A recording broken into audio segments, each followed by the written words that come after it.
Subscribe करा महानुभाव प्रतितीपंथ चॅनलला व बेल बटन अवश्य दाबा लेटेस्ट नोटिफिकेशन प्राप्त करण्यासाठी। कृष्णाय वासुदेवाय हरये परमात्मने प्रणत क्लेशनाशाय गोविंदाय नमो नमः। गोविंदाय नमो नमः। श्री गोपाल कृष्ण महाराज की जय।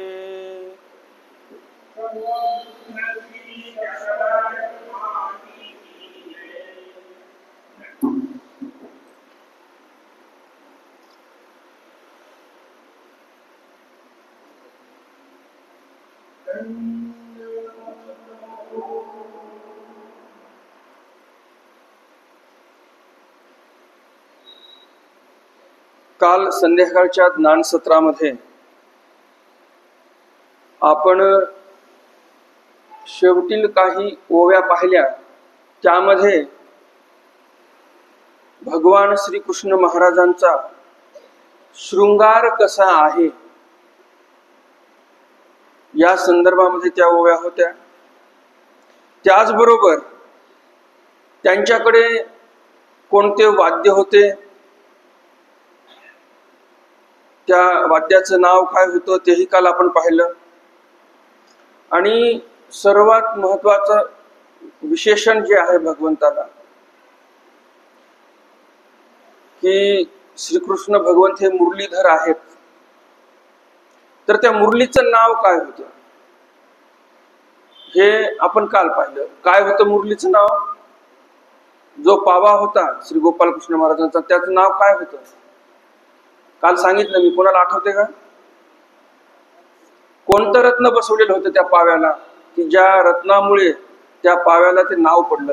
आठवते का कोणाला? नाही। तर मरगजू नावाचं रत्न होतं, मरगज। तर ते मरगज नावाचं रत्न त्या पाव्यावर लावलेलं होतं आणि म्हणून त्या पाव्याचं नाव काय होतं श्रीकृष्ण भगवंताच्या? मरगजू पावा। काखे सिंग वेताटी मोहरी मरगजू पावा साजे करी, हेटोपरी बावली तोडरी काढती देत्यांची। मरगज नाव होतं त्या पाव्याचं, आपल्याला या ओळीमधून लक्षात येते। त्याचबरोबर दुसरी एक महत्वाची गोष्ट आपल्याला काल कळाली, ती म्हणजे श्रीकृष्ण भगवंताच्या श्रीचरणामध्ये जे तोडर होते, जे पैंजण होते, ते कशा पद्धतीचे होते? तर त्या पैंजणामध्ये, त्या तोडरामध्ये पानं तयार केलेली होती आणि त्या पानावर खालच्याही बाजूने आणि वरच्याही बाजूने पानाच्या दैत्यांच्या बाहुल्या उमटवलेल्या होत्या। किती दैत्य मारले ते सर्व त्याच्यावर दिसून यायचं।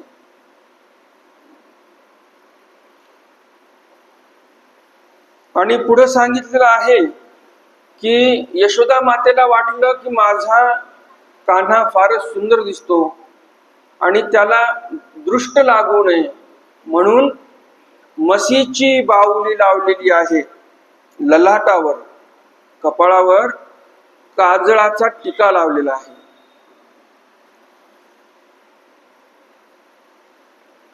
ऐशा श्रृंगारला राव मुरारी, सवेल गोवले नाना परी, जारे दैत्यांनो म्हणत पेंडारी, बिरिदे उभी ताती। ऐशा शृंगारला राव मुरारी, ऐशा शृंगारला, तर कैसा शृंगारला बरं? कसं कसं वर्णन आलेलं आहे श्रीकृष्ण भगवंताचं, की श्रीकृष्ण भगवंतांनी सोनेसळा फुटा प्रावर्ण केलेला, सोनेसळा पितांबर प्रावर्ण केलेला आहे। त्यामध्ये भगवंत इंद्रनीळ सावळे असे मिरवून दिसत आहेत, शोभून दिसत आहेत। वनपुष्पांच्या माळा आहेत आणि त्यामुळे नाव काय पडलं श्रीकृष्ण भगवंतांना? वनमाळी नाव पडलं। तर हे सर्व आपण पाहिलं काल। तर पुढं कवी म्हणतात, ऐशा शृंगारला राव मुरारी सवेल गोवळे नानापरी. त्यांच्या सोबत जे गोपाळ आहेत ते गोपाळ नानापरीचे गोपाळ तिथं सोबत आहेत. आणि ते गोपाळ काय म्हणत आहेत, जारे दैत्यांनो म्हणत पेंडारी. ते म्हणत आहेत दैत्यांना, अरे तुम्ही काय इकडे येऊ नका, कारण आमच्या सोबत कोण आहेत, पेंडारी. पेंड या शब्दाचा अर्थ होतो आसुरांचा समूह. शब्द काय आहे, पेंडारी. पेंडारीचा संधी विग्रह ज्या वेळेस करतो आपण, तर दोन शब्द जन्माला येतात, एक येते पेंड आणि दुसरे येते आरी. तर पेंड म्हणजे आसुरांचा समूह आणि त्यांचे आरी म्हणजे शत्रू, असे ते पेंडारी कोण आहेत, श्रीकृष्ण भगवंत आहेत. त्यांनी एकही आसुर सोडला नाही. जो त्यांना मारण्यासाठी आला, श्रीकृष्ण भगवंताला जो आसुर संपवण्यासाठी आला, त्या आसुराला श्रीकृष्ण भगवंतांनी संपवलेला आहे. आणि म्हणून हे जे गोपाळ आहेत ते गोपाळ अगोदरच सांगतात सर्वांना की इकडे येऊ नका, इकडे जर आलात तर तुम्हीही संपणार. बिरिदे उभी ताती, हे जे ब्रीद आहे, प्रत्येक एखाद्या संघटनेचं म्हणा, एखाद्या संस्थेचं म्हणा, एक वाक्य राहते, ब्रीद वाक्य, बरोबर की नाही. जसं आपल्या नागपूर महानगरपालिकेचंही काहीतरी ब्रीद वाक्य असेल,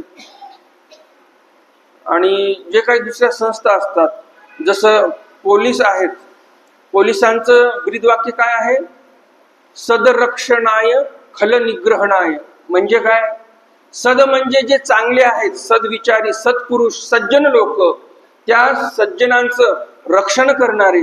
आणि खल म्हणजे काय, जे पापी आहेत, पाप कर्म करणारे, त्यांचा निग्रह करणारे, त्यांना नष्ट करणारे.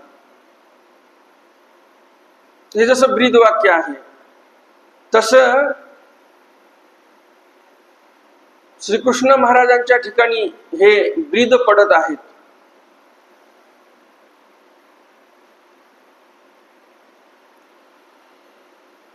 पुढे आपल्याला गोपाळांचा जो खेळ आहे त्या खेळासंदर्भामध्ये कवी आपल्याला सांगतात, ठाई ठाई ओढवत सुसंद ताल घोलवात, एक सुहावे पवाडे पडत दैत्य विभाडाचे. ठाई ठाई ओढवत. सर्वज्ञ श्री चक्रधर स्वामींच्या जयंतीच्या दिवशी, अवतार दिनाच्या दिवशी आपण मिरवणूक काढली. आणि ज्याप्रमाणे काही ठिकाणी मिरवणुकीला थांबून ओवाळणं वगैरे वगैरे होतं की नाही, मिरवणुकीला थांबून आपण भजन म्हटले, नृत्य केलं, याला म्हणतात ठाई ठाई ओढवून.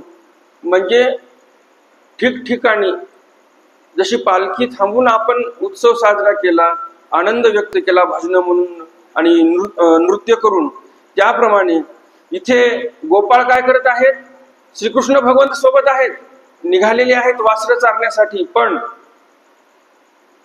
मध्ये मध्येच भगवंताला थांबवायचे आणि स्तुती करायचे श्रीकृष्ण भगवंताची सर्व गोपाळ. तर स्तुती कशी करायचे, काय त्याला राग नाही, छंद नाही, ताल नाही, लय नाही, अशी स्तुती होती का, नाही. सुसंद म्हणजे सुछंदामध्ये चांगल्या प्रकारे भगवंताचं स्तुतिस्तवन एका लयामध्ये, असं स्तुतिस्तवन गोपाळ करत आहेत. नुसतं मुखाने बोलत आहेत का, ताल घोलवात, टाळ वाजवत आहेत सोबत किंवा टाळ्या वाजवत आहेत सोबत. आणि या सर्वांचा घोळ, घोळ म्हणजे काय, सर्वांचा एकदाच आवाज तयार होत आहे. जसं आपण आरती चालू केली की घंटा पण वाजवतो, झांज पण वाजवतो, नगारा पण वाजवतो, या सर्व वाद्यांचा जो एकच घोष निघतो त्याला इथे घोळ असं बोललेलं आहे.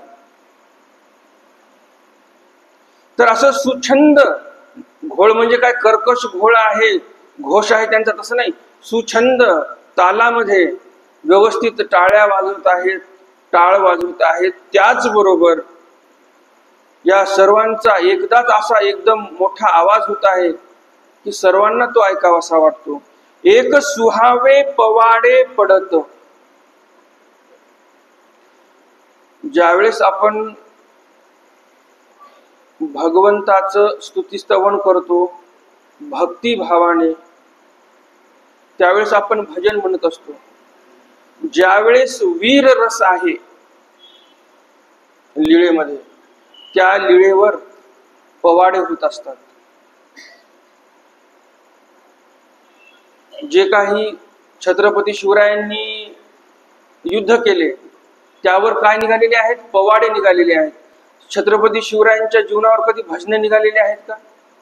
काय निघतात? त्यांचे पवाडे असतात. एका एका प्रसंगावर एक एक पवाडा. ज्यांच्या जीवनामध्ये जे काही कलाटणी देणारे प्रसंग घडले महत्वाचे, अशा त्या प्रसंगावर. आणि ते प्रसंग कसे आहेत? ते प्रसंग हे वीर रसाचे आहेत. तिथे छत्रपती शिवाजी महाराजांनी वीर रस दाखवला, स्वतःचं वीरत्व दाखवलेलं आहे. तर जिथं वीर रस आहे त्या प्रसंगावर पवाडे होत असतात. तर इथे हे गोपाळ काय पडत आहेत? पवाडे पडत. कशाचे? दैत्य विभाडाचे. जे दैत्य आहेत त्यांना श्रीकृष्ण भगवंतांनी मारलं. मग तिथे कोणता रस उत्पन्न झालेला आहे? श्रीकृष्ण भगवंतांनी तिथे स्वतःचं वीरत्व दाखवलेलं आहे. किती वीर होते ते, कसं मारलं त्या राक्षसांना. हे जे वीर रस आहेत, या वीर रसावर तयार झालेला तो पवाडा असतो. तर असे पवाडे ते सर्व गोपाळ श्रीकृष्ण भगवंतापुढे गात आहेत. कसं तुम्ही आमचं रक्षण केलं, कसं या गोकुळावर किंवा आमच्यावर संकष्ट आलं होतं, त्यापासून तुम्ही आमचं रक्षण कसं केलं, कसं त्या असुराला मारलं, कसा प्रसंग घडला, हे सर्व त्यामध्ये ते गायन करत आहेत. खेळ आदरिले गोपाळी, ससी शिरणे चेंडू फळी, एक हम्मा घालती हुंबळी, एक वेली गाताती. खेळ आदरिले गोपाळी. गोपाळांचे आता खेळ चालू झालेले आहेत. ससी शिरणे चेंडू फळी. ससी शिरणे रिंगण करून एकामधून एकांना ते शिरतात, त्याला ससी शिरणे म्हणतात.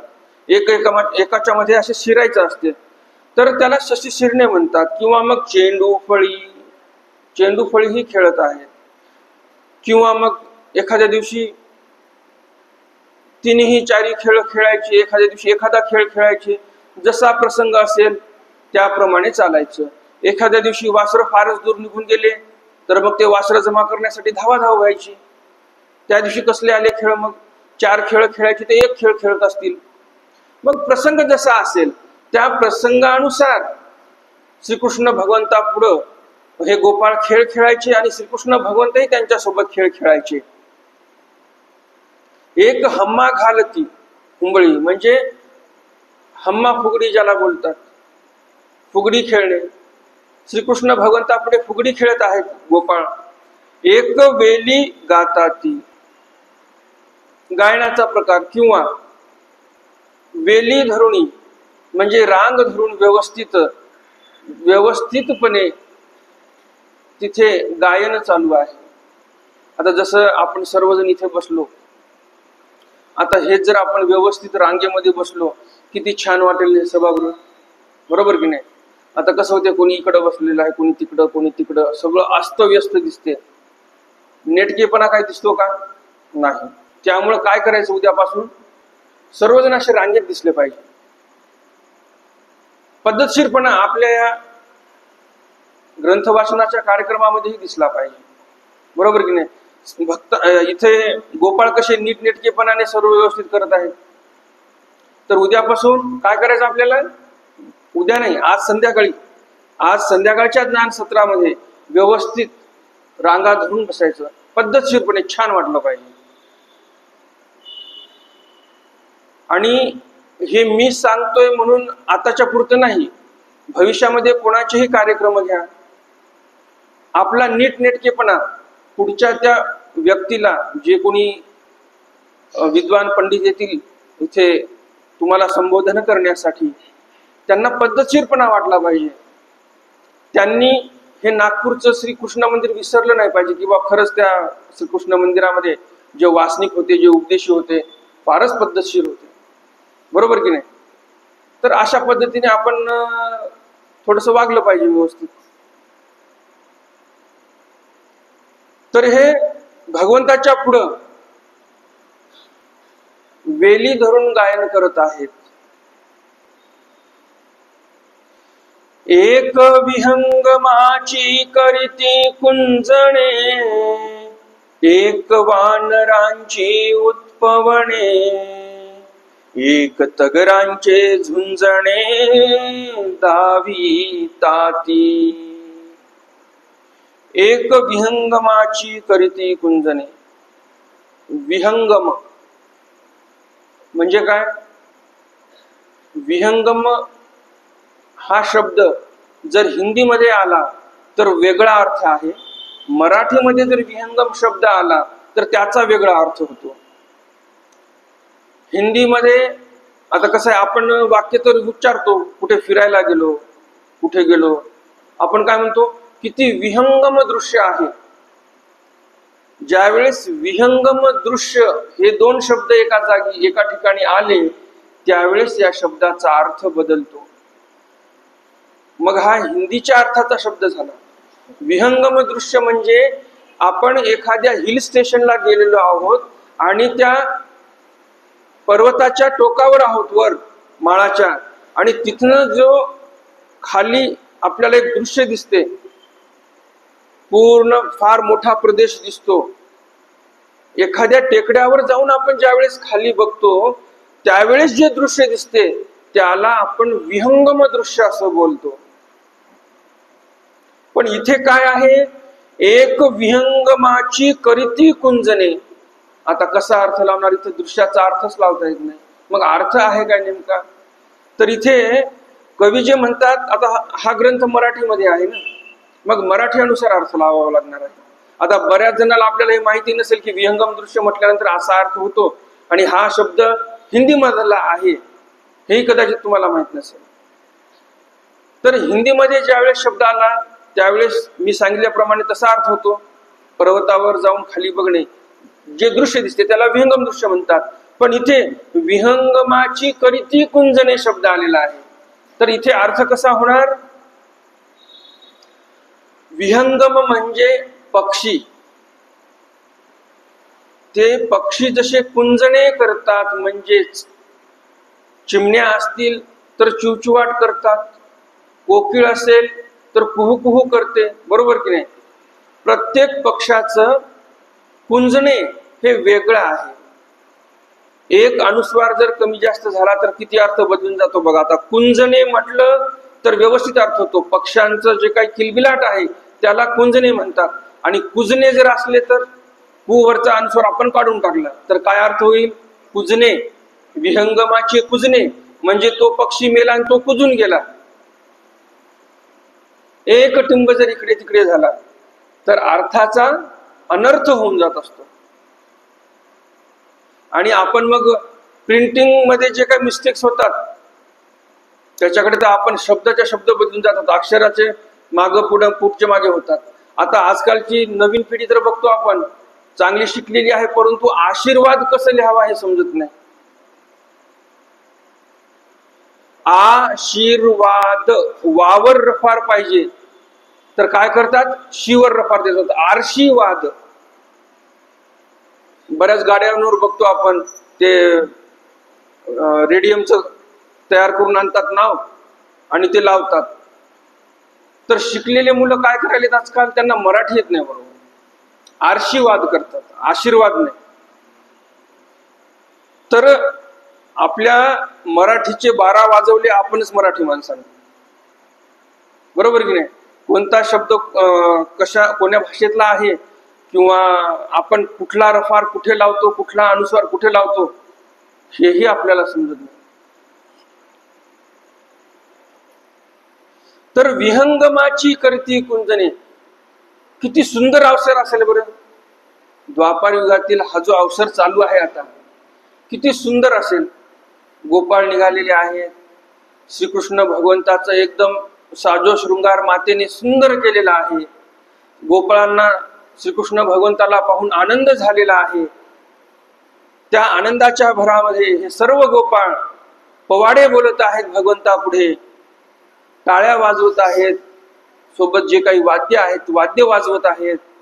आनंदाने भरीत असे गोपाळ पवाडे बोलत आहेत. दैत्यांना कसं मारलं आमच्या भगवंतांनी, आणि पवाडे तर पडतच आहेत, त्या दैत्यांना धमकीही देत आहेत, अरे पेंडारी तुम्ही तिकडेच जा, इकडे येऊ नका. शांत शीतळ पक्ष्यांचा किलकिलाट, नदीच्या पाण्याचा जो काही खळखळाट आहे तोही ऐकू येत असेल. एकदम सुंदर प्रसन्न वातावरण आहे या रस्त्याने जातानाच.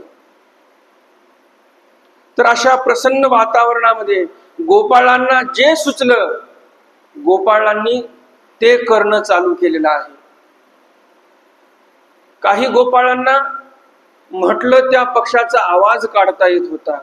कोणी कोकिळासारखे कुहू कुहू एकदम समधुर गायन करत आहेत कोकिळेसारखं. कोणी मोरासारखे आवाज काढत आहेत, कोणी पोपटासारखे आवाज काढत आहेत, कोणी चिमणीसारखे चिवचिवाट करत आहेत. म्हणून इथे विशिष्ट एका पक्षाचं नाव घेतलेलं नाही. इथे दामोदर पंडितांनी जी ओवी तयार केली यामध्ये विशिष्ट एका पक्षाचं नाव घेतलं का नाही. कारण काय त्यामागचं कारण, बरेच गोपाळ होते, प्रत्येक गोपाळाची काही विशेषता वेगळी होती. त्यामुळं फक्त एवढं म्हटलेलं आहे, एक विहंगमाची करीती कुंजने. विहंगमाची म्हणजे पक्ष्यांचा जो किलबिलाट असतो, वेगळे वेगळे जे पक्षी आहेत त्या वेगळ्या वेगळ्या पक्ष्यांचा आवाज हे गोपाळ काढत आहेत. निसर्गामध्ये जे पक्षी आहेत त्यांना तर आनंद झालेलाच आहे, त्यांचा तो नैसर्गिक किलबिलाट चालूच आहे. परंतु गोपाळांचा हाही किलबिलाट चालू आहे. पक्ष्यांचे आवाज गोपाळ काढत आहेत. एक वानराची उत्पवणे. आता काही गोपाळांच्या अंगामध्ये वेगळीच कला होती. त्यांना झाडावर जाऊन या फांदीवरनं त्या फांदीवरनं उडी मारण्यासाठी ते तरबेज होते वानरासारखे. तसे तरबेज कोण होते? श्री नागदेवाचार्य तरबेज होते. तसेच झाडावर गेले की बरोबर वानरासारखी उडी मारायची, या झाडावरनं त्या झाडावर, या फांदीवरनं त्या फांदीवर, झाडावर नाही फांदीवर उडी मारायची. तर सर्वज्ञ श्री चक्रधर स्वामी बघतात, स्वामींना उपहार तयार करण्यासाठी सरपण लागायचं. बाईसा मग सांगायच्या की आचार्यांना म्हणायचे की जाऊन तुम्ही सरपण घेऊन या थोडस. तर त्यावेळेस आचार्य काय करायचे, खाली जमिनीवर भेटलं तर ठीक आहे, झाडाला जर काही वाळलेल्या फांद्या असतील तर मग झाडावर जायचे आणि मग ते फांद्या तोडून स्वामींच्या उपहाराला जे बाईसांनी सरपण मागितलेले आहेत ते सरपण नेऊन द्यायचे. तर मग आचार्य काय करायचे, या फांदीला धरायचे, वरच्या फांदीला धरलं की खाली जे वाळलेली फांदी आहे तिला तोडायचे पायाने, आणि मग ती फाटी तुटून खाली पडली की मग दुसऱ्या फाटीवर उडी मारायची. तर स्वामींनी पाहिलं, म्हणे काय, म्हणे हे तर वानरासारखं काम दिसते. म्हणे आजपासून तुमचं नावच वानरा. आता या वानरा शब्दाचे पण दोन अर्थ होतात. वानर म्हणजे वानर, पण आता यामध्ये तसा संधी विग्रह होत नाही, परंतु अर्थ करायचा म्हटला आणि संधी विग्रह करायचा म्हटला तर होते. तसं व्याकरण दृष्ट्या संधी विग्रह नाही यामध्ये. परंतु आपण जर करतो म्हटलं, समजा अर्थ काढायचा आहे आपल्याला दुसरा, तर काय म्हणता येईल, देव काय म्हणतात पाहून, वाह म्हणजे काय चांगला नर आहे असाही अर्थ होतो. वाह म्हणजे उत्तम प्रकारचा. जसं आपण एखादी गोष्ट चांगली मनासाठी झाली की अरे वा म्हणतो, बरोबर की नाही, तसं भगवंताच्या मुखातून पण वाह नर असा शब्द निघालेला आहे असं आपण म्हणू शकतो की हा नर आश्चर्यचकित करणारा आहे असं. तर एक वानराची उत्पवने, काही गोपाळ काय करत आहेत, वानरासारखे उत्पन्न करत आहेत. एक तगराचे झुंजणे,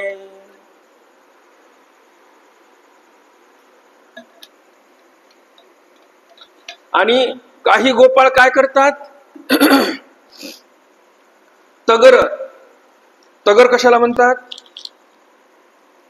शाळेमध्ये लहानपणी ज्यावेळेस अ आई शिकलो आपण, त्यावेळेस येडक्याचं शिकवत होते की नाही. तर तो जो येडका असतो, त्याचे शिंग असे असतात बरोबर, तर त्याचं झुंजणे कसं असते, डोक्याला डोकं लावून याला तो पलीकडे लोटतो, पलीकडचा तो अलीकडच्याला लोटतो, चालू असते की नाही. तर असे तगराचे झुंजणे हे गोपाळ दाखवत आहेत. दाविताती, हे जे झुंज आहे ते झुंज गोपाळ दाखवत आहेत. पूर्वीच्या काळामध्ये जे अ आई शिकवायचे ते व्यवस्थित असायचे. आजकाल एवढा बदल होत चाललेला आहे. माझ्या लहानपणी तरी थव्याचं शिकवायचे. जे मी शाळेमध्ये शिकलो त्यावेळेस थव्याचं शिकवायचे. नंतर काय झालं कुणाला माहिती, पण नंतरच्या काळामध्ये जे चार्ट येतात अ आईचे, त्याच्यावर काय शिकवायला लागले, थडग्याचं. काय घेणे देणं हिंदूंच्या मुलांना, थडग्याचं काय घेणे देणं आहे, काय घेणे देणं. अकबरचं, शहामृगाचं शिकवलं आपल्याला लहानपणी.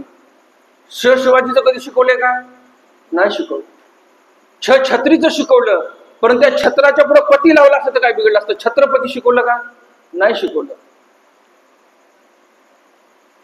आपली संस्कृती, आपली अस्मिता ज्या महान पुरुषांसोबत जोडलेली आहे, ते महान पुरुष आपल्या येणाऱ्या पिढीपासून कसे दूर करता येतील, जेणेकरून त्यांचा आदर्श येणाऱ्या पिढीने घेऊ नये. जसे छत्रपती शिवराय होते, त्यांचं काय म्हणणं होतं, माते समान सर्वही कांता. जसं नागदेवाचार्यांविषयी बोलल्या जाते, एक काव्य आहे, त्या काव्यामध्ये म्हणतात की माते समान सर्वही कांता होत्या त्यांना. त्याप्रमाणे शिवरायांना पण तसंच होतं. कल्याणच्या सुभेदाराची सून ज्यावेळेस चुकून त्यांच्या पेटाऱ्यांमध्ये आली, त्यावेळेस त्यांनी काय केलं, साडी सोळी करून ओटी भरून तिला परत पाठवलं. आणि असं तुम्ही सांगा, कोण्या तरी मुस्लिम आक्रांताने अशा बाया धरल्यानंतर सन्मान देऊन पाठवलेलं कुठेतरी आढळते का, नाही.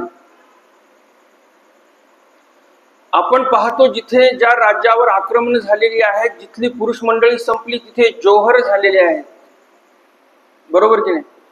आणि आपण काय म्हणतो, आपण म्हणण्यापेक्षा जे दुसऱ्या विचाराचे लोक आहेत ते काय म्हणतात की सनातन संस्कृती फार खालच्या दर्जाची होती, तिथे स्त्रियांना मारून टाकायचे, पती मेला म्हणजे सरणावर टाकून द्यायचे. आता हे कितपत योग्य आहे, हे आपली संस्कृती आहे का. जर ही आपली संस्कृती असती की पती मेल्यानंतर स्त्रियांना सरणावर टाकून देणे, ही जर आपली संस्कृती असती, तर श्रीमद भगवद्गीतेमध्ये उल्लेख आला असता. ज्यावेळेस अर्जुन देव म्हणतात की देवा वर्णसंकर कारकय, आला आहे ना शब्द, वर्णसंकर कधी माजेल, पती मरून गेले, बायाच मागे राहिल्या, नंतर मग त्यांच्यामध्ये वर्णसंकर जर झाला तर मग पूर्ण समाज बर्बाद होऊन जाईल. एवढी काळजी समाजाची अर्जुन देवाला होती. मग तुम्ही सांगा, जर पती मेल्यानंतर जर बायकांना सरणावर टाकायचं जर हा नियम असता, तर मग अर्जुन देवांना प्रश्नच पडला नसता की वर्णसंकर माजेल म्हणून. आणि जर ही प्रथा खरीच असती तर अर्जुन देवांनी 100% उल्लेख केला असता की देवा हे मेले म्हणजे नुसते हे माणसंच मेले असं नाही, यांच्याबरोबर त्यांच्या पत्न्याही मरतील, मला हे महापाप नको, बोलले असते की नाही. कारण जर अर्जुन देवांना समाजाचा एवढा विचार आहे, अर्जुन देव समाजाचा एवढा विचार करतात की मी जर युद्ध केलं आणि हे जर सैन्य मेलं, एवढं किती अक्षौणी सैन्य होतं कौरवांकडे? 11 अक्षौणी सैन्य होतं. जर एवढं सैन्य मी मारलं तर 11 अक्षौणी स्त्रिया विधवा होतील आणि एवढ्या स्त्रिया सरणावर जातील मरायला. तर किती मोठं महापातक आहे. मी युद्धच करणार नाही म्हटले असते. माझ्या द्रौपदीचं वस्त्राकर्षण झालं जाऊ द्या, पण एवढ्या स्त्रियांना मी मरू देणार नाही बोलले असते की नाही अर्जुन देव? मग का उल्लेख आला नाही श्रीमद भगवद्गीतेमध्ये? कारण आपली संस्कृती, आपली परंपरा नाहीच ती. ही परंपरा कुठून चालू झाली? ज्यावेळेस मुस्लिम आक्रांता इकडे आले भारतामध्ये आणि त्यांच्यामध्ये सांगितलेलंच आहे की ज्या राज्यावर तुम्ही विजय मिळवला तिथल्या स्त्रिया वाटून घ्या आपापसामध्ये. इथपर्यंत खालच्या दर्जाचे विचार. सन्मान देणं फार दूरची गोष्ट झाली.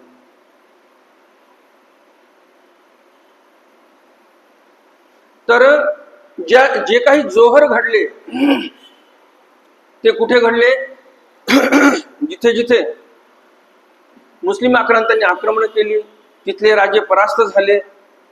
जसं त्या पद्मावतीचं जोहर झालेलं आहे, त्यामध्ये पद्मावतीने एकटीने जोहर केला का? नाही, शेकडो स्त्रियांनी तिथं जोहर केलेला आहे.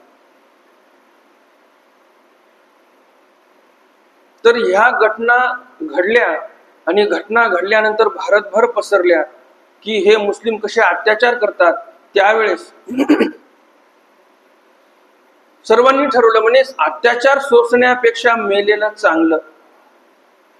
आणि मग ते तशी परंपरा रूढ होत गेली. जसे आपले नाव बदलून गेले आपल्याला माहिती नाही. इंग्रजांनी आपले नाव बदलले 200 वर्षापूर्वी. आपण म्हणतो तेच नाव खरी आहेत. तर ही परंपरा चांगली तर परंपरा नाही, वाईट परंपरा आहे. ही वाईट परंपरा 200 वर्षापूर्वी नाही, त्याच्याही पूर्वी या समाजावर आली, लादल्या गेली. थोडक्यात सांगायचं म्हणजे, कारण नरकाचं जीवन जगण्यापेक्षा एकदा जळून मेलेलं बरं असं वाटायला लागलं त्यावेळेस सर्व स्त्रियांना. तर तगराचे झुंजणे दाविताती, हे जे झुंजणे आहेत तगरांचे, हे सर्व गोपाळ दाखवायला लागलेले आहेत.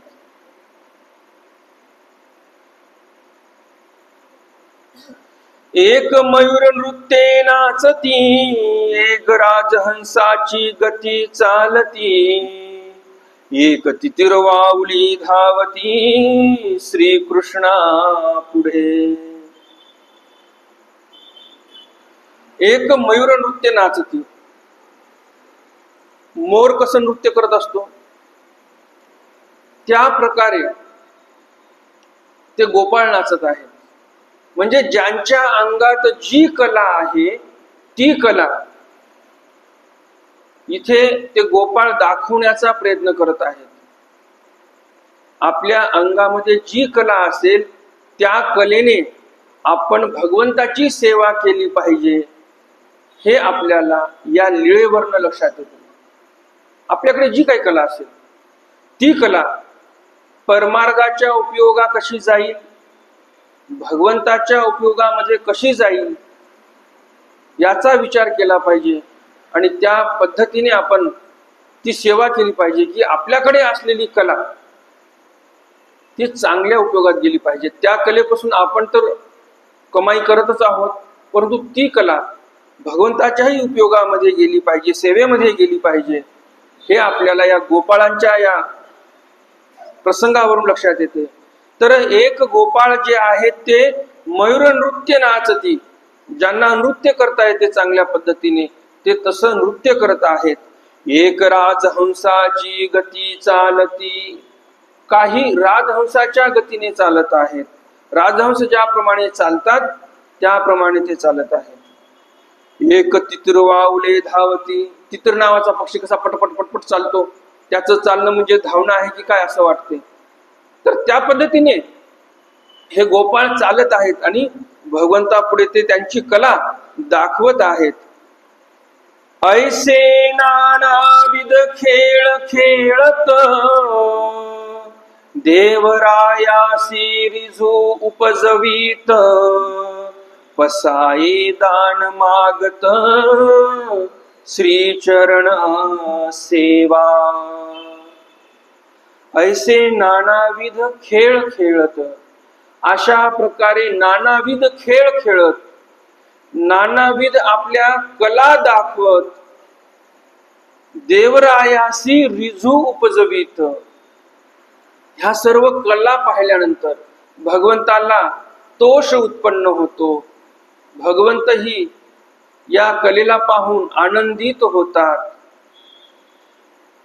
म्हणजे ज्या ईश्वराचं स्वरूपच आनंदमय आहे, तो भगवंत या गोपाळांचं नृत्य पाहून, या गोपाळांची कला पाहून आनंदित होत आहेत.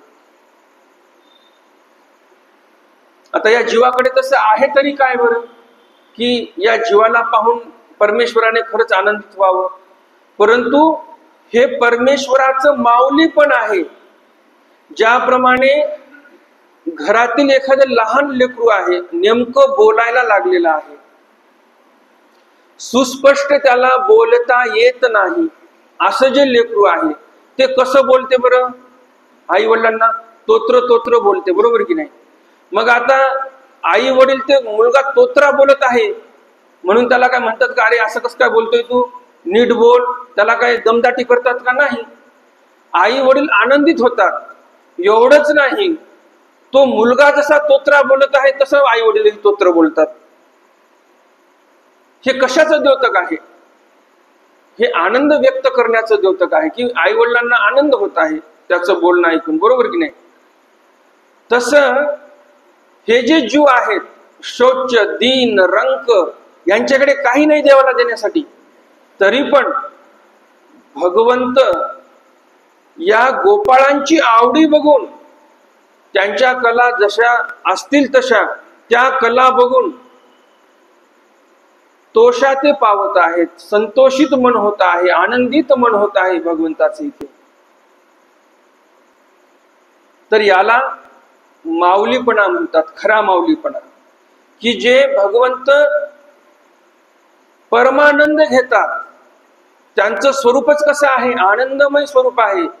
एवढे मोठे भगवंत आनंदमय स्वरूप असणारे या लहान गोपाळांच्या नृत्याला पाहून, त्यांच्या त्या गायनाला पाहून, त्यांच्या त्या विहंगमाचं कुंजन पाहून, वानराची उत्पवणे पाहून आनंदित होत आहेत भगवंत. हा भगवंताचा मोठेपणा आहे. पसाये दान मागत चरण श्रीचरण सेवा. मग आता भगवंताला पसाये दान मागत आहेत सर्व गोपाळ, कारण भगवंत प्रसन्न झालेले आहेत. मग आता भगवंत ज्या वेळेस प्रसन्न आहेत, जे मागेल ते देतील आपल्याला, बरोबर की नाही? तर हे गोपाळ काय मागतात? श्रीचरण सेवा. भगवंताला म्हणतात, देवा तुमची जी सेवा आम्हाला आता घडत आहे, अशीच सेवा आम्हाला घडो देहपर्यंत. हा जो सोहळा आहे, हा जो आनंदाचा सोहळा आहे, असाच आनंदाचा सोहळा आम्हाला दररोज उपभोगण्यासाठी मिळावा, अशी मागणी गोपाळ भगवंताकडे करत आहेत. हे लहान लहान गोपाळ आहेत, फार मोठे नाहीत. कारण आई वडिलांनी त्यांना जबाबदारी दिलेली आहे गायींचे वासर सांभाळण्याची. गावामध्ये जो काही हे गोपाळ मिळून धिंगाणा घालत होते, कोणाचं दही चोर, कोणाचं दूध चोर, कोणाचं लोणी चोर, मग यापेक्षा यांना कामाला लावून टाकलेलं आहे. श्रीकृष्ण भगवंतही आहेत त्यामध्ये. श्रीकृष्ण भगवंतालाही त्यांच्या आई वडिलांनी, नंदबाबा आणि यशोदेने कामाला लावून टाकलेलं आहे, की काही काळ का असेल ना थोडी गावामध्ये शांतता राहील. तर असे हे भोळे भाबडे लहान गोपाळ आहेत, परंतु मागणी काय करतात भगवंताला विचार करा तुम्ही. मोठे मोठे राजे लोक होऊन गेले, त्यांना असं मागता नाही आलं. जे विद्वान होते त्या राजे लोकांनी किंवा त्या विशिष्ट उग्र तपश्चर्या करणाऱ्या लोकांनी पण, मग ते कोणते ऋषी असतील किंवा काही असतील, त्यांनी बरेच असे काही ऋषी आहेत, त्यांनी काय मागितलेले आहे देवाला? देवतेची साधना मागितलेली आहेत. भगवंत समजला, परंतु काय मागितलं? वैकुंठाची प्राप्ती मागितली भगवंताला. अशी बरेच प्रकरण आहेत. राजे लोकांनी तपश्चर्या केली, प्रसन्न झाले भगवंत. काय मागितलं मागून मागून? देवा म्हणे आम्हाला पुत्र नाही, पुत्र द्या, राज्य वैभव भरपूर आहे. परंतु कधी कोणी श्रीकृष्ण सेवा मागितलेली आहे का? परंतु हे लहान लहान गोपाळ सर्व विद्वान पंडित यांच्या पुढे फिके पडतील असं मागणं मागितलेलं आहे. स्वामींच्या सन्निधानामध्ये पण काही भक्त होते, दादोसासारखे. काय म्हटले ते? आपली ब्रह्मविद्या ते राया राणी की जो, आमते आमचा विद्या मार्गोची निरूपावा. दादोस भगवंताचं दर्शन झालेले, सर्वज्ञ श्री चक्रधर स्वामींच्या सन्निधानामध्ये होते, सर्व अनुभूती होती. परंतु शेवटी मागून मागून काय मागितलं त्यांनी? देवतेची विद्या द्या. ईश्वराची विद्या, ब्रह्मविद्या किंवा ईश्वर प्राप्ती हे काही एक मागितलेलं नाही त्यांनी. त्याचप्रमाणे कणाशी येथील ब्राह्मण श्रीकृष्ण सर्वज्ञ श्री चक्रधर स्वामींना तो घरी घेऊन गेला, यथोचित आदर सत्कार केला, मर्दना मादने भगवंताला तिथे घातलेला आहे आणि चांगल्या प्रकारे उपहार तयार केला. देवालाही आरोग्य दिली, भक्तजनांनाही भोजन करवलं त्यांनी आणि भगवंत प्रसन्न झाले. रस्त्याने जात असताना निघाले आणि त्यावेळेस एक नाही मागितले त्यांनी मागणं, 2 मागणे मागितलेले होते ब्राह्मणांनी. रस्त्याने जात असताना शेती ज्यांची जी होती, शेताचे जे पट्टे दुसऱ्यांकडे गहाण होते तेही मागितलेले होते. ज्यावेळेस भगवंत म्हणतात मी प्रसन्न झालो माग, तर म्हणतात माझे शेताचे पट्टे आहेत काही दुसऱ्यांकडे गेले ते मिळावेत आणि सुनेच्या हाती गोठ्यामध्ये मला तक्रभात मिळावा, सुनेच्या हाती मला तक्रभात मिळावा असं उल्लेख आलेला आहे त्या चरित्रामध्ये. तर अर्थ काय झाला? सून मागितली म्हणजे मुलगा मागितलेला आहे, तक्र मागितलं म्हणजे गोधन आलं, भात मागितला म्हणजे चांगलं आमच्या शेतामध्ये पीक व्हावं हेही मागितलं. म्हणजे या ब्राह्मणाने विद्वत्ता मागण्यामध्ये दाखवली. परंतु ती विद्वत्ता फक्त भौतिक सुख साधनाची होती. ती विद्वत्ता परलौकिक नव्हती, परमार्थिक नव्हती. काय मागितले त्या ब्राह्मणाने? म्हणे सुनेच्या हाती तक्रभात आणि माझ्या जे काही शेताच्या पाट्या गहाण आहेत दुसऱ्याकडे माझ्या ताब्यात नाहीत तेवढ्या मला मिळाव्या. जीवाची गती अशी आहे. आणि आताच्या काळामध्ये पण बहुतांश भक्त तसेच असतात. देवा मला संसार उपयोगी गोष्टी द्या, बरोबर की नाही? रस्त्याने ज्यावेळेस भगवंत निघतात, वडदे नावाचं गाव आहे, त्या दिशेला निघतात. तर तो ब्राह्मण सोबत निघतो. देव म्हणतात थांबा आता. ब्राह्मण म्हणतो नाही नाही येतो ना थोडस सोबत, चला. पुढे गेल्यानंतर देव म्हणतात थांबा आता इथे. मग नाही नाही आम्ही येतो सोबत. भक्तजनांना वाटते काय एकदम आस्तिक आहे हा ब्राह्मण. भक्तजनांच्या मनामध्ये वेगळेच भाव की खरंच हा ब्राह्मण फार आस्तिक आहे, फारच स्वामीच्या ठिकाणी भाव आहे. पुढे गेल्यानंतर जिथे त्याचं शेत होतं, देवाला ते शेत दाखवते. म्हणजे देवा हे आपलं शेत आहे बघा, इथून तिथपर्यंत, या बाजूचं शेत हे आपलंच आहे इथून तिथपर्यंत, परंतु ताब्यात काहीच नाही, लोकांच्या घरी गहाण ठेवलेलं आहे. आता हे माझ्या ताब्यात आलं पाहिजे, मिळून द्या मला शेत. देव म्हणतात कर्मवश भेटणारच आहे तुम्हाला ते.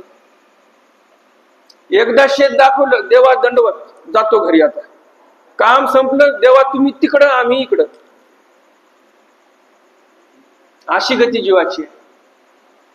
पुढे गेल्यानंतर भक्तजन म्हणतात, देवा एवढं तुम्ही प्रसन्न झालात, त्याने मागितलं तर काय? हेच मागितलं. स्वामी म्हणतात, त्याने जर आम्हाला प्रेम जरी मागितलं असतं, आम्ही प्रसन्न झालो होतो.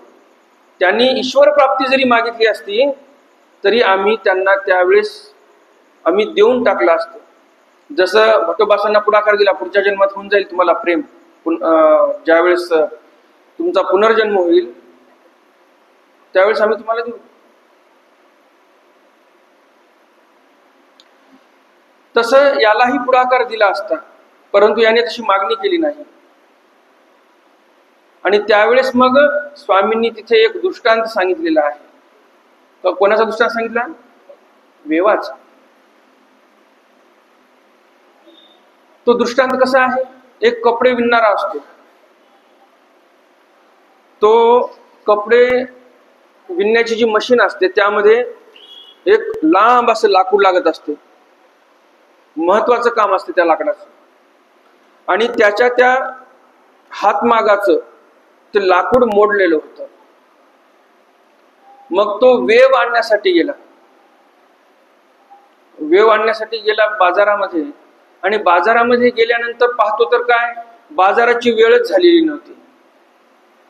2 पाठ आहेत बरं का यामध्ये.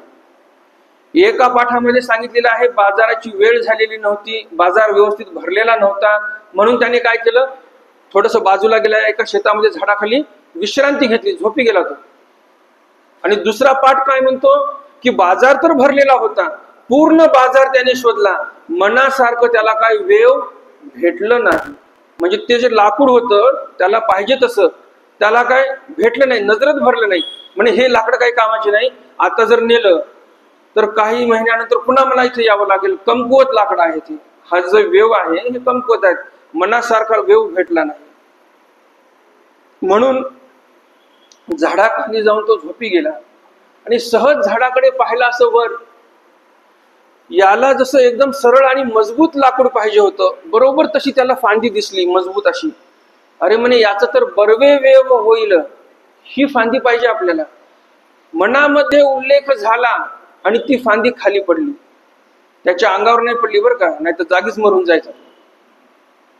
तर ती फांदी बाजूला पडली आणि त्याने ती फांदी घेतली आणि निघाला.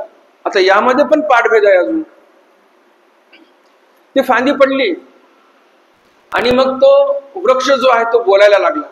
तो काय होता? कल्पवृक्ष होता. कल्पवृक्ष म्हणतो, अरे अजून काय तुला लागत असेल?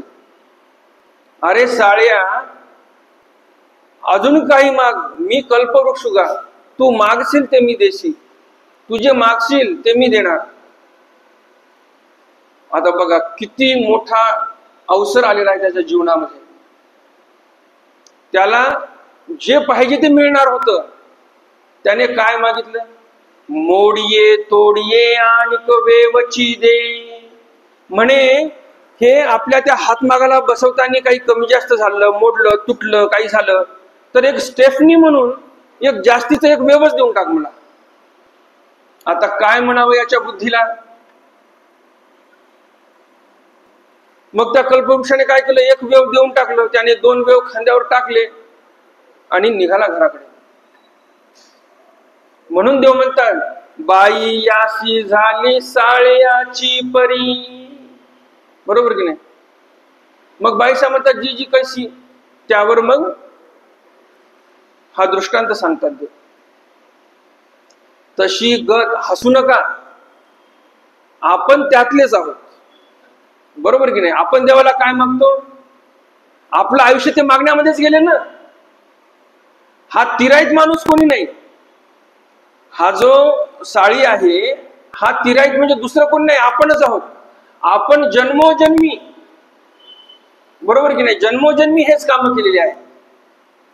म्हणून असं समजा की त्या साळ्याचे दोष आपल्यामध्ये आहेत. बरोबर ना? आणि आपणही तेच आहोत. आपल्यालाही ईश्वर अवतार भेटलेले आहेत, परंतु त्या ईश्वर अवताराला आपण काय मागितलेलं आहे? मागून मागून ऐहिक गोष्टी मागितलेल्या आहेत. भौतिक गोष्टी मागितलेल्या आहेत आणि तीच परंपरा आपली अव्याहतपणे आताही चालू आहे. तर मग त्या परंपरेला आपण थोडा फाटा दिला पाहिजे. कारण देवाकडे फक्त मागत राहायचं संसारासाठी हे एक विशिष्ट काळापर्यंत ठीक आहे. परंतु मी असे काही लोक पाहिलेले आहेत, त्यांना मुलं झाली, ठीक आहे बाबा, मुलाची जबाबदारी आहे, मुलीची जबाबदारी आहे तुमच्या खांद्यावर. देवाला नाही मागायचं तर कोणाला मागायचं, बरोबर की नाही? तुम्ही मागणी केली, देवाने तुम्हाला त्या मागण्या पुरवल्या. मग आता लेकरा बाळांचे लग्न झाले, आता मग तुमच्या लेकरा बाळांचे लग्न झाले, मग आता त्या लेकरा बाळांचे जे लेकरं आहेत त्यांची चिंता त्यांनी करावी. तुम्ही काय ठेका घेतलाय काय प्रत्येक पिढीचं चांगलं करण्याचं, बरोबर ना? माझ्या मुलांचंही चांगलं झालं, माझ्या नातवांचंही चांगलं व्हावं, माझ्या नातवांचे जे लेकरं होतील त्यांचंही चांगलं व्हावं, त्याच्यासाठी चालूच आहे देवाला मागणं. देवा माझ्या नातवाचं बरं कर, देवा माझे जे पंतू झालेत त्या पंतुवांचं पण बरं कर, चांगली नोकरी लाव, चांगलं शिक्षण दे, चांगलं आम कर तमक कर. इकडे मशनात गौऱ्या गेल्या, कधी मरेल म्हातारा सांगता येत नाही. इकडे मशनात गौऱ्या गेल्या, म्हातारा कधी मरेल सांगता येत नाही. आणि म्हाताऱ्याचं मागणं काय? माझे जे पंतू आहेत त्यांचं सगळं बरं व्हावं. कितपर्यंत मागणार तुम्ही? एवढं कुठं असते? त्यामुळं प्रत्येक गोष्टीला सीमा असल्या पाहिजे, एक लिमिटेशन्स असले पाहिजे. त्याच्या पुढे जाऊ नये, आपण मर्यादा क्रॉस करू नये. कारण या शरीरापासून जन्माला आलेले लेकरं तुम्ही एवढं मनावर घेता आणि त्यांचं भलं करण्याचा प्रयत्न करता, परंतु आपला जो आत्मा आहे, हे शरीर ज्या आत्म्यासाठी दिलेलं आहे त्या आत्म्याचं बरं करण्यासाठी, त्या आत्म्याचा कधी विचार करणार आपण? या आत्म्याचं शेवटचं ध्येय आहे ईश्वर प्राप्ती. आणि त्या ईश्वर प्राप्तीचं जे काही कैवल्यपद आहे, जे ईश्वर प्राप्ती आहे, ते साध्य करण्यासाठी आपल्याला हे भाड्याचं घर दिलेलं आहे, भाड्याचं वाहन आहे हे आपलं, तिथपर्यंत पोहोचण्यासाठी. आणि या भाड्याच्या वाहनासाठीच तुम्ही आयुष्य खर्च घालून टाकता. भाड्याचंच वाहन आहे ना. किती वर्ष तुम्ही विचार करा, कलियुगामध्ये जन्म मात्र चौकडी पर्यंत नरक सांगितलेले आहेत. चौकडी कशाला बोलतात? चारी युगाची कडी ते चौकडी. आता चारी युगाची कडी म्हणजे काय नेमकं? जे 4 युग आहेत, 32 लक्षाचं कृतयुग आहे, 16 लक्षाचं त्रेतयुग आहे, 8 लक्षाचं द्वापार आणि कलियुग 4 लाख वर्षाचं. तर 32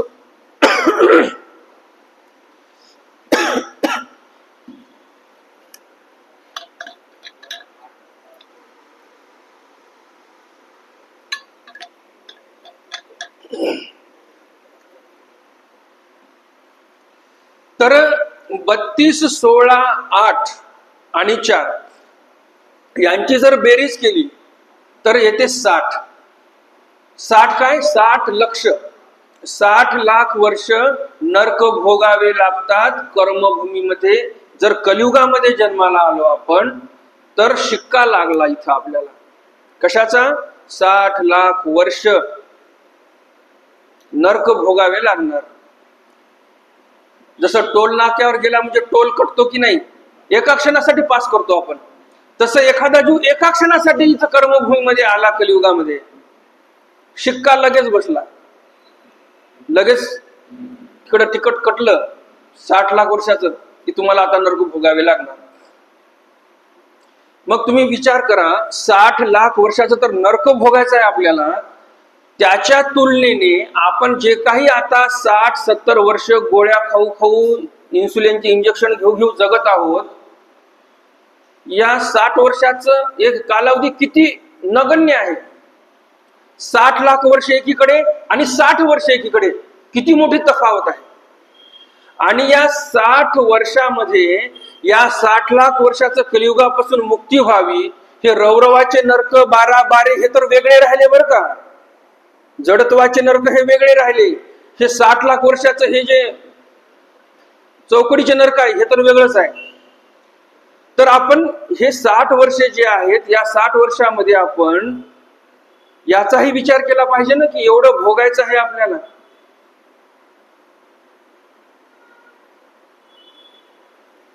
हे 60 वर्ष 70 वर्ष आपल्याला देवाने दिलेत यासाठी की या नरकापासून हा जीव वाचला पाहिजे. परंतु या जीवाने काय केलं? नरकाची तर भीती सोडूनच द्या, हे आपले जीव काय करायला लागले? या आताच्या काळामध्ये आता कर्म केले तर उद्या फेडायची वेळ आहे, तरी पण आपण पाप कर्म दूर ठेवण्यासाठी तयार नाही. आपण पाप कर्म जवळच करत आहोत. पापाचंच आचरण चालू आहे आपलं. तर ही कालगणना थोडी लक्षात ठेवली पाहिजे आपण, की आपल्याला फार मोठं नरक भोगायचं आहे आणि ते नरक चुकवण्यासाठी हे जे शरीर दिलेलं आहे आपल्याला, त्या शरीराचा उपयोग आपण या आत्म्यासाठी केला पाहिजे. नाहीतर या आत्म्याला तिथं भोगावे लागणार आहे. उद्धव गीतेमध्ये एक फार सुंदर वर्णन केलेलं आहे कवीश्वर वासांनी. पूर्वीच्या काळामध्ये गुरुकुळ असायचे. गुरुकुळांमध्ये तासिका चालायच्या. जसे आपण आता कॉलेजमध्ये बघतो, शाळेमध्ये बघतो, 45 मिनिटाची तासिका असते. आता माझ्यामध्ये 40 मिनिटाची काहीतरी आहे. म्हणजे 40 मिनिटानंतर तो जो व्यक्ती आहे, मास्तर आलेला वर्गामध्ये, 40 मिनिटामध्ये तो त्याचा जो विषय असेल, मराठी, हिंदी, संस्कृत, तो विषय तो शिकवणार. 40 मिनिटानंतर त्याचा जो धडा आहे तो अर्धवट जरी असेल तरी त्याला तो वर्ग सोडून जावं लागणार दुसऱ्या वर्गामध्ये शिकवण्यासाठी. बरोबर की नाही? तर आताच्या काळामध्ये काय आहे? इलेक्ट्रॉनिक माध्यम आलेले आहेत. बटन दाबलं, बजर वाजला की समजून जाते सर्वांना की तासिका बदललेली आहे. पण आताच्या काळाच्या पूर्वी, एक 20 वर्षापूर्वी काय असायचं? लोखंडाचे जे गडर असतात, एवढा तुकडा त्या गडरचा लटकवलेला असायचा आणि एक मोठा नटबोल्ट घेऊन टन टन टन टन वाजवायचे त्याच्यावर. त्याला प्राकृत भाषेमध्ये 800 वर्षापूर्वी त्या तुकड्याला काय म्हणायचे? जेंगट असं बोलायचे. काय बोलायचे? जेंगट. कवीश्वर वासांनी उद्धव गीतेमध्ये उल्लेख केला जंगटा या शब्दाने त्या वस्तूचा, त्या वाद्याचा. तर घडीचे काटे इकडे फिरले. काटे कुठे फिरले? घडीचे ऑफिसमध्ये फिरले. मार कोणी खाल्ला? जंगटाने खाल्ला. हे आताच्या काळातले सांगितलं मी, घडीचं उदाहरण. परंतु कवीश्वर वासांनी कशाचं उदाहरण दिलं? घटिकेचं उदाहरण दिलेलं आहे. पूर्वीच्या काळामध्ये घटिका असायची. एक छोटस भांड, मडक्या टाईप समजा, किंवा तांब्याची पितळची छोटी घटिका, त्याला बारीक छिद्र पाडलेलं. आणि कालगणना अशी होती, एक गंगाळ ठेवायचे, त्याच्यामध्ये गंगाळामध्ये पाणी भरायचे आणि ते घटिका जी आहे ते त्याच्यात ठेवून द्यायचे आणि थोडं थोडं पाणी त्यामध्ये जायचं. मग ते वेळ ठरलेला की ही घटिका भरली, म्हणून हा शब्द रूढ झालेला आहे. बघा, आपण काय म्हणतो? घटिका भरली का? आहे की नाही शब्द रूढ? तर शब्द रूढ कसा झाला? तर पूर्वी कालगणना कशी होती? ती घटिका भरली, इकडे गुरुकामध्ये असे गंगाळ ठेवलेले असायचे, पाणी असायचे, त्याच्यामध्ये घटिका ठेवलेली, बारीक छिद्र पाडलेलं, हळूहळू पाणी जात आहे मध्ये, आणि बरोबर ती घटिका भरली की इकडे जंगट वाजवायचे जाऊन. जे कोणी तिथे चपराशी असतील गुरुकुळामध्ये, ते काय करायचे? जायचे आणि टन टन टन टन वाजवायचे. म्हणजे जे काही आचार्य लोक आहेत वेगळ्या वेगळ्या वर्गामध्ये, त्या आचार्यांनी त्यांचे वर्ग बदलून घ्यावेत, दुसऱ्या वर्गामध्ये जावं आणि त्यांचा विषय शिकवावा. सांगायचं तात्पर्य काय? इथे अष्टभोग परिपूर्ण जीवन जगलो आपण या शरीरासाठी. या शरीराला जे खावंसं वाटलं ते खाल्लं, जे उपभोग घ्यावे वाटले या शरीराला ते शरीराने उपभोग घेतले. ते उपभोग घेतलेला अन्न जो आहे तो काय आत्म्याच्या ठिकाणी स्थिरावला का? क्षणिक सुख शरीराने घेतलं, परंतु या क्षणिक सुखापायी सर्व आपण जीवन या संसाराला देऊन टाकलेलं आहे. लेकरं, बाळ, नातू, पुतू, पंतू, उभं आयुष्य गेलं या शरीराचे चोचले पुरवण्यासाठी. कानाला काय आवडते आपल्याला ऐकण्यासाठी? एकदम हाय क्वालिटीचे JBL चे साऊंड बॉक्स लागतात आपल्याला, सुमधुर संगीत आलं पाहिजे. बरोबर की नाही? किंवा बोसचे लागतात आपल्याला साऊंड बॉक्स, सबवूफर. यासाठी पैसा खर्च केला आपण. नाकाला सुगंध आवडतो, एकदम भारी भारीचे स्प्रे आणले, सुगंधित अत्तर वापरलं, अंगाला घालण्यासाठी एकदम तलम वस्त्र पाहिजे, नरम भारी भारीचे वस्त्र वापरले, पायामध्ये वाहना भारीच्या पाहिजे, आम्हाला साधारण जमत नाही, 6,000 7,000चं एक एक पायामध्ये वाहन, बरोबर की नाही? म्हणजे आपण उभं आयुष्य कोणासाठी खर्च केलं? या शरीराचे चोचले पुरवण्यासाठी. आनंद घेतला या शरीराने, शरीर तर इथंच राहणार आहे, आत्मा जाऊन पुढे टोले खाणार आहे नरकामध्ये यमदूताचे. जसं ते पाणी पिलं घटिकेने, पाणी कुणा पिलं? घटकेने पाणी पिलं, टोले खाल्ले जंगट्याने द्या. तशी परिस्थिती आहे आपली, हे लक्षात ठेवलं पाहिजे. असे कितीतरी उदाहरणं सुंदर सुंदर उद्धव गीतेमध्ये आलेली आहेत. श्रीमद भागवत पुराण जे आहे, भागवत पुराणामध्ये एकादश स्कंद नावाचं एक प्रकरण आहे. त्या स्कंदामध्ये जे काही आलेलं आहे, त्या एकादश स्कंदामध्ये जे काही ज्ञान आलेलं आहे, ते ज्ञान कवीश्वर व्यासांनी उद्धव गीतेमध्ये दाखवलेलं आहे. त्या प्रसंगावर सर्व ओव्या तयार केलेल्या आहेत. यदुराजा जे होते, यदुराजांना श्री दत्तात्रय महाराजांचं दर्शन झालं आणि यदुराजा म्हणतात श्री दत्तात्रय महाराजांना पाहून की तुम्ही तर अरण्यवासी, तुम्ही तर यतिमुनीचा ऋषीचा वेश धारण केलेला आहे, परंतु तुमचं शरीर असं पाणी भाताचं दिसत नाही. तुमचं शरीर कसं दिसते? एखाद्या व्यायाम करणाऱ्या मल्लाचं शरीर कसं आटीव असते, तसं आटीव शरीर आहे तुमचं. तुमच्या शरीरावर, तुमच्या त्वचेवर फार दिव्य कांती आहे, दिव्य तेज आहे. ह्यामागचं रहस्य काय आहे बरं, ते मला सांगा. एकदम नम्रतापूर्वक विनंती केली यदुराजाने. आणि त्या प्रसंगावर ती नम्रता, तो आदर भाव पाहून श्री दत्तात्रय महाराजांनी निरूपण चालू केलेलं आहे. श्री दत्तात्रय महाराजांनी जे निरूपण केलं आणि ते आपल्यापर्यंत आलं, ते फक्त यदुराजांना जे निरूपण केलं ते आलेलं आहे आपल्यापर्यंत. श्री दत्तात्रय महाराजांनी काय सांगितलं की मी एवढे एवढे गुरु केलेले आहेत, 25 गुरु केले. आपण सर्वांनी 24 गुरु ऐकलेले आहेत, परंतु श्रीमद भागवत पुराणामध्ये एकादश स्कंदामध्ये 25वा गुरुही सांगितलेला आहे. ते उद्धव गीतेमध्ये आलेलं आहे. आता त्या विषयाकडे जाणार नाही मी, कारण मग आपला विषय राहून जाईल. तर यदुराजाला ज्ञान दिलं आणि हे जे यदुराजा होते, हे यदुराजा यदुवंशाचे मूळ पुरुष, ज्या यदुवंशामध्ये श्रीकृष्ण भगवंत जन्माला आलेले आहेत. यदुराजाच्या नंतर जवळजवळ 83 किंवा 86व्या पिढीमध्ये श्रीकृष्ण महाराजांचा जन्म झालेला आहे. यदुकुल तिलक आपण बोलतो, यदुवंश दीपकवरा बोलतो आपण, बरोबर बोलतो की नाही? श्रीकृष्णा यदुवंश दीपकवरा विज्ञान लीळा करा. काय शब्दाला? यदुवंश. हेच यदुराजा जे दत्तात्रय महाराजांचे भक्त होते आणि दत्तात्रय महाराजांच्या मुखातून ज्यांना ज्ञान झालं, असे ते दैवाचे भाग्याचे यदुराजा, त्यांच्याच कुळामध्ये जन्माला आलेले श्रीकृष्ण भगवान.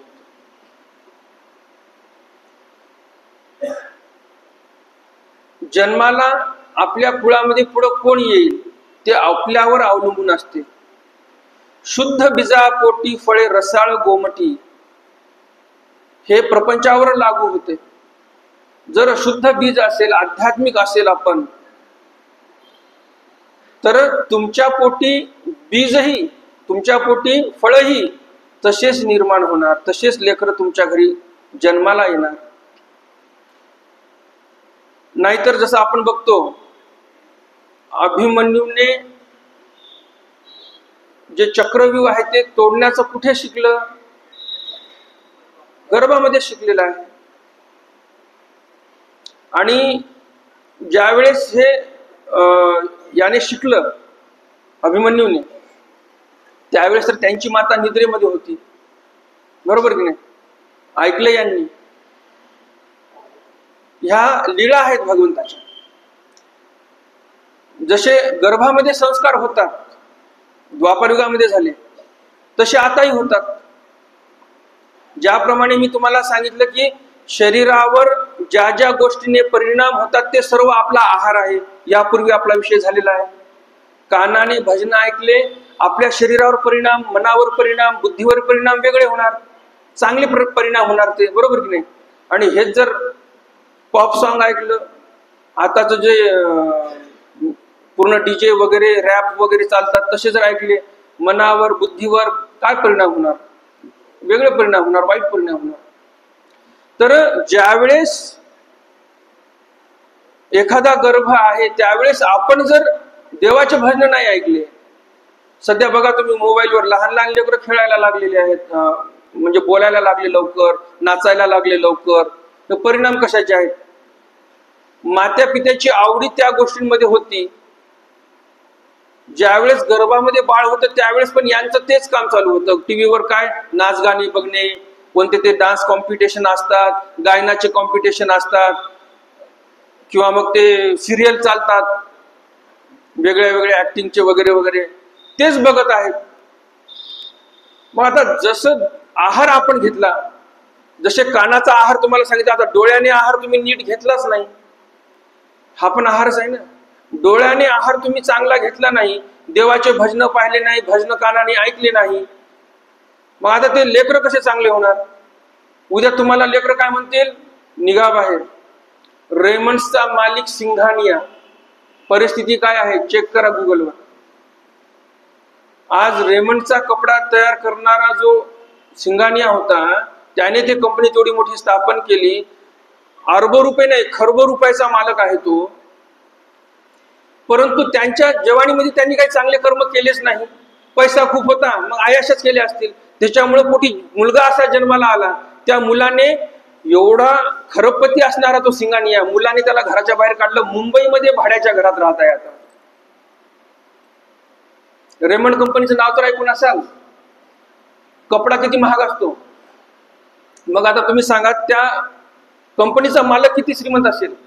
आणि बिचाऱ्या त्या माणसाने, तो जो वडील आहे जो आता भाड्याच्या घरामध्ये राहत आहे, त्याने किती मेहनत घेतली असेल तेवढी कंपनी उभी करण्यासाठी. आपल्याला छोटासा बिझनेस उभा करायचा असेल तर आपण किती मेहनत घेतो. त्यांनी तर एवढी मोठी कंपनी उभी केली, किती डोक्याला ताप घेतला असेल त्यांनी त्यावेळेस. चांगला कपडा तयार करणे, चांगली मार्केटिंग करणे, मार्केटिंग मध्ये पुन्हा विरोधामध्ये चांगल्या कंपन्या आल्या, मग त्यांना कसा धोबीपछाड करणे. मार्केटिंग स्ट्रॅटेजी नव्या नव्या, जसं युग बदललं तसं तसं मार्केटिंग स्ट्रॅटेजी बदलाव्या लागतात. किती डोक्याचा किस पडला त्याने, परंतु संतती चांगली करू शकला नाही. काय त्याच्या कमाईला अर्थ राहिला सांगा तुम्ही. पूत सपूत तो क्यू धन संचय, पूत कपूत तो क्यू धन संचय. अहो तुम्ही जर लेकरं चांगले निर्माण केले, संस्कारी, तर तुम्हाला पैसा जमा करण्याची गरजच नाही. पूत सपूत तो क्यू धन संचय, काय पैसा जमा करण्याची गरज आहे? तो मुलगा त्याच्या कर्तृत्वाने जिथे जाईल तिथे अंधार असला तरी उजेड करेल. कारण संस्काराचा दीप तुम्ही त्यांच्या ठिकाणी लावलेला आहे मुलाच्या ठिकाणी. आणि त्याच्या संसाराला ज्या गोष्टी लागतील तेवढी पर्याप्त कमाई करेल, त्याचा तो संसार व्यवस्थित करेल. आणि पूत कपूत, तुमचे लेकर जर कपूत तयार झाले तर क्यू धन संचय. सिंघानियाला काय पडलंय आता, काय भेटले त्याला? एवढं अरबो खरबो रुपये कमाई करून काय भेटलं सिंघानियाला? भाड्याच्या खोलीमध्ये राहते आज मुंबईमध्ये. बरं, हे जसं मी आता थोड्या वेळापूर्वी सांगितलं की आताचे कर्म आता केलेले लगेच फळ मिळत आहेत आपल्याला, बरोबर की नाही? हे आपण पाहिलं. तसं त्या सिंघानियाचं पण झालं. सिंघानियाचा मुलगा तो म्हटला आता मीच झालो आता करोडपती, अरबपती, खरबपती. बापाला टाकलं वाळीमध्ये आणि हा बसला मालक होऊन. काहीच महिन्यामध्ये, काही वर्षांमध्ये बायकोने दावा ठोकला, अर्धी प्रॉपर्टी मला दे, मला तुझ्यासोबत राहायचं नाही. सांगा मग, कर्म भोगायला आली की नाही ताबडतोब. म्हणून 4 पैसे कमी कमावले तरी चालतील, मुलांकडे लक्ष देणं महत्वाचं आहे. त्यासाठी अध्यात्माशिवाय पर्याय नाही. त्यासाठी ब्रह्मचर्याशिवाय पर्याय नाही. कसं असते, मन स्वस्थ असेल शरीर स्वस्थ असेल तरच मन तिथे देवाच्या ठिकाणी लागते.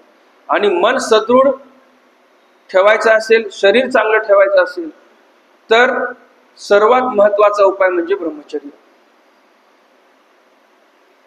आणि या ब्रह्मचर्याच्या तपश्चर्येतून जे संतती प्राप्त होते त्या संततीला भूत भविष्य वर्तमानामध्ये कोणीही विसरणार नाही, असं कर्तृत्व करून जाईल. आपण बरेच पुराणांमध्ये बघतो, ज्यांना मुलं बाळ होत नव्हती त्यांनी तपश्चर्या केली. तपश्चर्या काय, संसार करून तपश्चर्या करतात काय? अखंड ब्रह्मचारी राहून तपश्चर्या केली. त्यावेळेस देव प्रसन्न झाले. त्यावेळेस त्यांच्या पोटी जे मुलगा जन्माला आला तो पुराणांमध्ये प्रसिद्ध झालेला आहे. ते त्या काळामध्ये संयुक्तिक होतं आणि आता नाही असं नाही. त्या गोष्टी आताही तेवढ्याच संयुक्तिक आहेत, आताही त्या गोष्टींचं तेवढंच प्रयोजन आहे.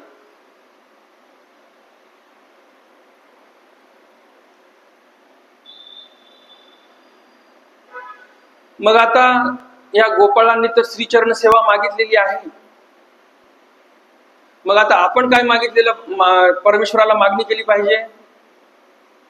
आपणही परमेश्वराला जर आपल्या आता संसाराच्या गोष्टी मागून संपल्या असतील, तशा संपत तर नाही, कारण वॉन्ट्स आर अनलिमिटेड म्हणतात, बरोबर की नाही. त्याला मर्यादा नसतात. वॉन्ट्स म्हणजे मला पाहिजे पाहिजे पाहिजे पाहिजे, आणि त्या अनलिमिटेड असतात, त्याला मर्यादा नाही. कारण मन आहे शेवटी, बरोबर की नाही. एक साधू बाबा होते. त्या साधू बाबांना एक कवटी सापडली, मोठी धाटी कवटी होती. ते म्हणे माणूस काय लहान नसेल, चांगला आडदांड माणूस असेल म्हणे हा. त्या साधू बाबांनी काय केलं, त्या कवटीची एक कटोरी केली आणि गेला भिक्षा मागायला. एका राजाच्या घरी गेला. त्या राजाची प्रसिद्धी होती. त्या राजाची प्रसिद्धी काय होती, त्या राज दरबारामधून विनमुख कोणीच जात नाही, निराश होऊन कोणी जात नाही, मागेल ते मिळेल. मग तो साधू तिथे गेला आणि तिथे राजाला मागितलं, म्हणे मला भिक्षा द्या. म्हणे काय पाहिजे. म्हणे काय नाही, म्हणे हे माझं भिक्षापात्र आहे, हे तुमच्या समोर, हे भिक्षापात्र भरून मला सुवर्ण मुद्रा द्या. बाजूचे लोक म्हणे अरे काय भल्या माणसा, मागून मागून काय मागितलं. म्हणे तू जर थैली भरून जरी मागितल्या असत्या सुवर्ण मुद्रा तरी हा राजा देणारा होता. याच्याकडे धनदौलतीची काहीच कमी नाही. कारण पूर्वीच्या काळामध्ये आपल्या भारतामध्ये तज्ञ लोक असे होते, ते सोनं तयार करायचे. जमिनी खतत बसायची गरज नव्हती आपल्याला. सोन्याच्या खाणी बगारे, त्याच्यामधून मग ते सोनं काढा. ते सोनं काय प्युअर असते का?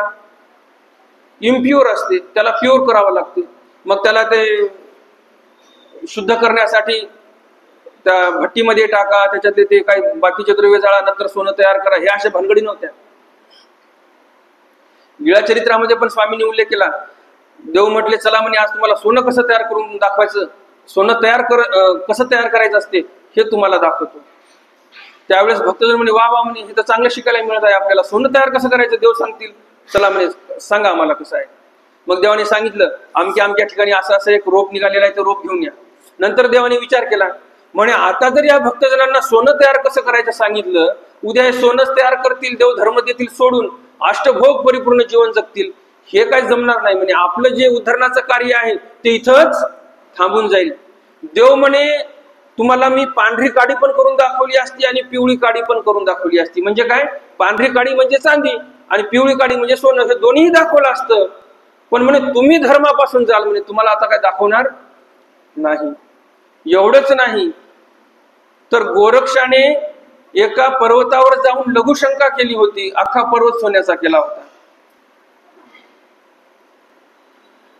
नागार्जुन जो होता, जो रसायन तज्ञ तुम्हाला मागे सांगितलं मी, तो नागार्जुन पण त्याच कामामध्ये व्यस्त होता. तो पण जुळवाजुळव त्याची चालू होती. विशिष्ट एका स्त्रियेच्या हातून ते द्रव्य कुठून घ्यायचं होतं वगैरे वगैरे, बराच प्रकार मोठा आहे तो प्रकरण. तर त्यावेळेस नागार्जुनाचाही आपल्याला उल्लेख आढळतो की नागार्जुन पण सोनं तयार करण्याच्या बेतामध्ये होते, परंतु नागार्जुनाला अगोदरच एका व्यक्तीने येऊन ठार मारलं.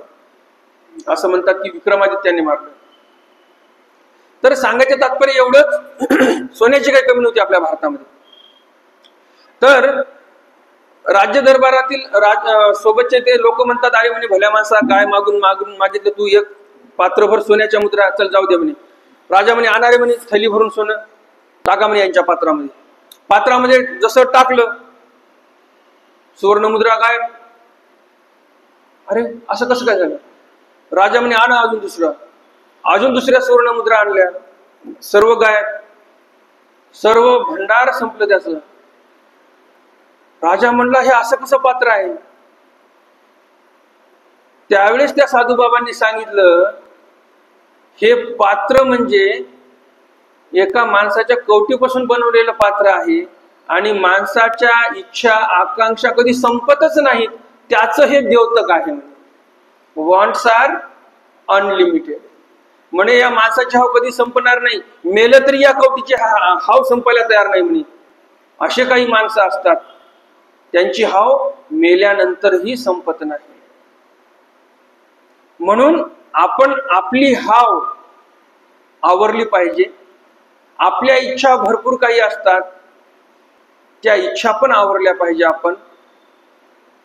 आणि आपल्या एकदा संसारिक गोष्टी पूर्ण झाल्या तर म्हणावं, ठेविले अनंते तैसेची राहावे. आता बस झालं, हाव करणं बस झालं. आता देवा तू जसा ठेवशील मला तसं मी राहणार, असं कधीतरी आत्मसंतोष आपण केला पाहिजे, बरोबर की नाही?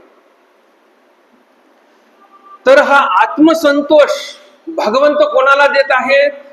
गोपाळांना देत आहेत. सर्व गोपाळ आनंदाने भरित झालेले आहेत, भरलेले आहेत आणि भगवंताला पसायदान मागतात. हे भगवंता तुमची श्री चरण सेवा आम्हाला निरंतर घडो, तुमचं दर्शन आम्हाला निरंतर घडो आणि तुमच्या पुढे जी आम्ही कला सादर केलेली आहे अशी कला सादर करण्याचंही भाग्य आम्हाला दररोज लाभो, अशी ते मागणी करतात. जशी गोपाळांनी मागणी केली तशी आपणही सर्वांनी भगवंताच्या ठिकाणी मागणी अशीच केली पाहिजे. आणि कन तुझ मागो एक देवा, तुझ्या साधनाची घडो मज सेवा. आणि कन काही मागो तुझं देवा, मी दुसरं काही मागत नाही, फक्त तुझ्या साधनाची सेवा घडावी. आता इथे कवींनी साधनाची सेवा का मागितली बरं, ईश्वराची का नाही? कारण आता सध्याला आपल्याला ईश्वर उपलब्ध नाहीत, ईश्वर अवतार कोणते उपलब्ध नाहीत. मग आता देव काय म्हणतात की आमच्या माघारे आमच्या सन्निधानामध्ये तुम्हाला हे साधनच आहेत. साधन म्हणजे काय? आपल्याला इथून आता नागपूरवरून निघायचं आहे, कोणातरी गावाला जायचं आहे, आपलं साधन काय? वाहन. तसं भगवंतांनी सांगितलेलं आहे, आम्ही तर निघून चाललो आता उत्तरपंथे, माझ्याकडे जर तुम्हाला यायचं असेल तर 4 साधनं ठेवून चाललेलो आहोत. या साधनाद्वारे तुम्ही माझ्यापर्यंत पोहोचू शकता. कोणते साधन आहेत? स्थान, प्रसाद, भिक्षुक, वासनिक. मग आता म्हणून कवींनी काय मागितलेलं? तुझ्या साधनाची घडो मज सेवा, आणि कन काही मागो तुझं देवा. आता या साधनाचीच मला सेवा घडली पाहिजे, कारण हेच साधन मला भगवंताकडे नेणार आहे. म्हणून हे 4 साधन महत्वाचे आहेत. स्थानापतीपाशी गेलो आपण, स्थानापतीपाशी गेल्यानंतर त्या स्थानाच्या ठिकाणची जी लीळा आहे त्याचं स्मरण केलं पाहिजे. त्या स्थानापाशी काही काडी कचरा पडलेला आहे, तो स्वच्छ आपण केला पाहिजे. त्या स्थानापाशी गेल्यानंतर आपल्याकडून काही काडी कचरा पडू नये. नाहीतर अगरबत्तीचा पुडा फोडला, सर्व अगरबत्त्या काढल्या, देवापाशी लावल्या, मेनकापड तिथंच टाकून दिलं. बिस्किटचा पुडा फोडला, देवापुढे उपहार दाखवला, प्लेटमध्ये टाकून, मेनकापड तिथंच टाकून दिलं. असं स्थानापतीपाशी पण नको व्हायला. किंवा जसं आपलं मंदिर आहे या मंदिरामध्ये पण तसा कचरा आपल्याकडून होता कामा नये. आणि याला कदाचित जर दिसला आपल्याला कचरा, तर ती जबाबदारी मग जो कोणी ते झाडपूस करणार आहे त्याची जबाबदारी आहे असं म्हणू नये. ती सेवेची संधी परमेश्वराने आपल्याला दिलेली आहे असं समजा. आणि ती स्वच्छता आपण राखली पाहिजे. तिथे काडी कचरा जमा करायचा, आतमधला बाहेर आणायचा आणि इथे टाकून द्यायचा, झाली मंदिराची स्वच्छता, असं नाही. कधी काळी आता तुम्ही व्हिडिओ बघितला असेल, मोदींच्या हस्ते एखाद्या पुस्तकाचं प्रकाशन झालं किंवा काही झालं, तर त्यावेळेस पाहिलं का मोदीजी काय करतात? त्याचं जे रॅपर आहे त्या पुस्तकाचं काढलं, रिबिन सोडली, काढलं आणि दिलं तिथं स्टेजवर टाकून आणि निघाले. पुस्तक दाखवलं, मी पंतप्रधान आहे, मला काय स्वच्छतेचं घेणे देणं, पुस्तक दाखवलं आणि गेले निघून. असं झालंय का? ते रॅपर, ती रिबिन अशी पूर्ण जमा करतात, खिशामध्ये घालतात आणि मग पुस्तकाचं प्रकाशन. मग आता ते पंतप्रधान आहेत, त्यांनी करावं, आम्ही का करावं असं आहे का बरं? नाही. अहो, ते पंतप्रधान आहेत म्हणून ते पंतप्रधान आहेत तरीही करत आहेत. आपण तर करायलाच पाहिजे, त्याप्रमाणे वागायलाच पाहिजे. मंदिरच नाही, नुसतं आपलं घर असेल, कोणता आश्रम असेल, जिथे आपण जाऊ, आपल्याकडून कोणालाही त्रास होता कामा नये. आपण तिथं गेल्यानंतर त्यांनी आपलं नाव घ्यावं असं आपण वागलो पाहिजे. नाहीतर गेलो आश्रमामध्ये, तिथं त्या साधू संतांना लावलं कामाला, म्हणजे जेवायला बसलो, ताट वाटी भांडे घासले साधूंनी, मग आता तिथं जाऊन पुण्य कमवलं की पाप कमवलं आपण? असंही होता कामा नये, बरोबर की नाही? तर बऱ्याच काही गोष्टी आहेत. हे कशासाठी सांगतोय मी? गोपाळांनी श्रीचरण सेवा मागितली, त्यांना श्रीचरण उपलब्ध होते, आपल्याला श्रीचरण उपलब्ध नाही. तिथे आपल्याला 4 साधनं दिले, तर त्या साधनाची सेवा आपल्याकडून घडली पाहिजे, अशी मागणी आपण देवाला केली पाहिजे. आणि नुसती मागणी करून नाही चालत, तर जिथे संधी उपलब्ध झाली तिथे आपण सेवा केली पाहिजे. आजचा आपला प्रवचनाचा सेवेचा वेळ संपलेला आहे. दंडवत हो.